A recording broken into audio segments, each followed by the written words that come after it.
Hai teman-teman, selamat datang di channel YouTube aku. Perkenalkan, namaku Donna Christina Siregar, kelas 74 Akuntansi dari Universitas Lancang Kuning. Baiklah, di video kali ini aku akan mempresentasikan tentang analisis perlakuan akuntansi agrikultur.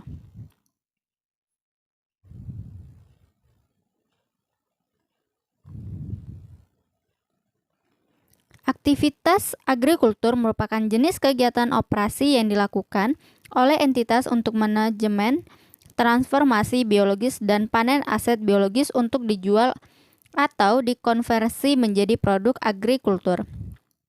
Dalam transformasi biologis diperlukan pengukuran yang menunjukkan nilai dari aset biologis secara wajar sesuai dengan manfaat ekonomis bagi entitas. PSAK nomor 69 mengenai agrikultur telah disahkan oleh Dewan Standar Akuntansi Keuangan Ikatan Akuntan Indonesia atau disingkat dengan DSAK IAI dan penerapannya berlaku efektif sejak 1 Januari 2018. PSAK 69 Agrikultur mengatur perlakuan akuntansi serta pengungkapan yang terkait dengan aktivitas agrikultur. Akuntansi aktivitas agrikultur.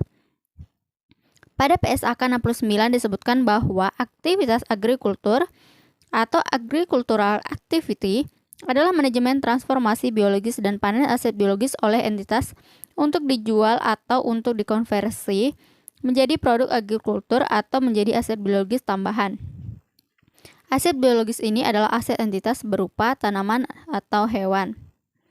Pengakuan dan pengukuran. Sebagaimana persyaratan pengakuan aset pada umumnya, maka entitas dapat mengakui aset biologis atau produk agrikultur jika dan hanya jika A. Entitas mengendalikan aset biologis sebagai akibat dari peristiwa masa lalu. B. Besar kemungkinan manfaat ekonomi masa depan yang terkait dengan aset biologis tersebut akan mengalir ke entitas. Yang C. Nilai wajar atau biaya perolehan aset biologis dapat diukur secara andal. Pengakuan aset tetap biologis tanaman perkebunan tidak ada perbedaan pengaturan baik pada PSAK 69 maupun sebelum diterbitkannya PSAK 69 Agrikultur. Hal ini dikarenakan cara pengakuan aset tetap biologis tidak berbeda dengan pengakuan aset tetap yang diatur pada PSAK 16 aset tetap. Sehingga dapat disimpulkan bahwa pengakuan aset tetap biologis pada laporan keuangan tahun 2017 perusahaan sektor industri perkebunan yang terdaftar di BII telah dilakukan sesuai dengan yang diatur dalam PSAK 69. Aset tetap biologis pada laporan keuangan tahun 2017 pada perusahaan industri perkebunan yang terdaftar di BII secara umum masih diukur dengan menggunakan biaya perolehan setelah dikurangi akumulasi penyusutan dan akumulasi rugi penurunan nilai.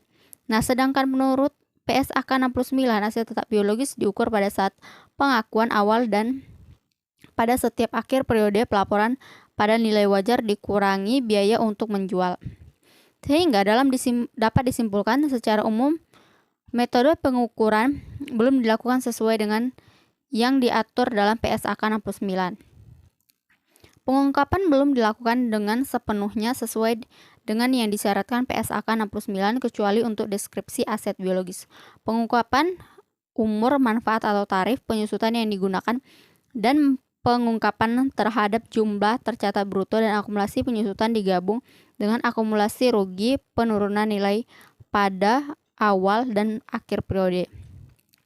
Nah, kita masuk pada laporan keuangan industri perkebunan.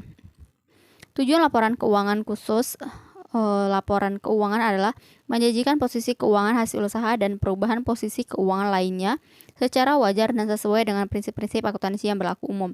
Nah, untuk tujuan laporan keuangan adalah sebagai berikut. Yang pertama, memberikan informasi terpercaya tentang sumber daya ekonomi dan kewajiban perusahaan dengan maksud A. Untuk menilai kekuatan dan kelemahan perusahaan. Yang B. Untuk menunjukkan posisi keuangan dan investasi perusahaan. C. Untuk menilai kemampuan perusahaan dalam melunasi kewajibannya. Yang D. Menunjukkan kemampuan sumber daya yang ada untuk pertumbuhan perusahaan. Nah, yang kedua, memberikan informasi yang terpercaya tentang sumber kekayaan bersih yang berasal dari kegiatan usaha dalam mencari laba dengan maksud yaitu sebagai berikut. Yang A. Memberikan gambaran tentang jumlah dividen yang diharapkan pemegang saham. B. Menunjukkan kemampuan perusahaan dan dalam membayar kewajiban kepada kreditor, supplier, pegawai, pemerintah, dan kemampuannya dalam mengumpulkan dana untuk kepentingan ekspansi perusahaan. C. Memberikan informasi kepada manajemen untuk digunakan dalam pelaksana fungsi perencanaan dan pengendalian. Yang D. Menunjukkan tingkat kemampuan perusahaan dalam mendapatkan laba jangka panjang. Nah, untuk ketiga, memungkinkan untuk menaksir potensi perusahaan dalam menghasilkan laba. 4. Memberikan informasi yang diperlukan tentang perubahan aset dari kewajiban. Yang 5. Mengungkapkan informasi relevan lainnya yang dibutuhkan oleh para pemakai laporan. Nah, itu aja presentasi aku kali ini. Terima kasih teman-teman. Jangan lupa subscribe, like, comment, dan share. Bye-bye.